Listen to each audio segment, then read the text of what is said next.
terkasih, hari ini kita mendengarkan bacaan pertama dari kitab Nabi Yeremia dan bacaan kedua dari surat Rasul Paulus kepada jemaat di Korintus. Sedangkan bacaan Injil kita mendengarkan dari Injil Lukas. Saudara-saudariku yang terkasih, kebahagiaan adalah impian semua manusia. Hidup dengan bahagia menjadi tujuan dari segalanya. Namun, tak jarang kadang faktanya kita tidak selalu hidup mulus. Kadang ada kerikil-kerikil kecil yang menyakitkan kita. Maka dalam bacaan pertama, Nabi Yeremia menyampaikan bahwa siapa yang mengandalkan kekuatannya sendiri tanpa melibatkan Tuhan, maka ia akan menjadi seperti semak bulus di padang belantara, dan ia tidak akan mengalami datangnya keadaan yang baik. Yeremia di sini menggambarkan bagaimana kalau kita hidup tanpa Tuhan, bagaimana kalau kita menjalani hidup tanpa melibatkan Tuhan, tanpa melibatkan campur tangan Tuhan. Maka dalam segala hal hendaknya kita melibatkan Tuhan dan selalu menaruh harapan kepadanya. Akan tetapi faktanya tidak jarang kita merasa bahwa diri kita hebat. Kita merasa bahwa kita bisa melakukannya tanpa Tuhan. Ketika kita senang, kita lupa akan Tuhan. Namun ketika kita merasa sedih atau merasa susah, kita ingat kepada Tuhan dan kembali kepadanya. Inilah yang salah. Hendaknya kita dalam sukacita maupun dukacita selalu melibatkan Tuhan dan ingat akan Tuhan.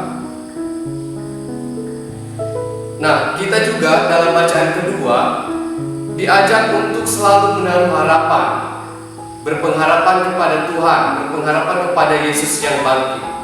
Kita harus sadar bahwa kita hidup di dunia ini hanya sementara, semuanya sementara. Dan kita akan meninggalkan dunia sesuai dengan waktu kita masing-masing. Akan tetapi, surat Rasul Paulus kepada jemaatnya di Korintus mengingatkan bagaimana kita berpengharapan kepada Tuhan. Karena ketika kita mati, kita akan dibangkitkan bersama dengan Kristus dan hidup di kehidupan yang kekal.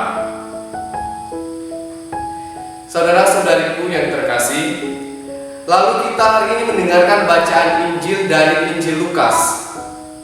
Nah, Injil hari ini juga sangat relate atau relevan dengan kehidupan kita sehari-hari, sangat nyata. Dalam kehidupan kita sering kita jumpai atau kita alami sendiri, di mana masih banyak orang miskin, masih banyak orang yang kelaparan, sering terjadi penganiayaan, masih sering terjadi duka cita. Sangat-sangat relevan dengan kehidupan kita.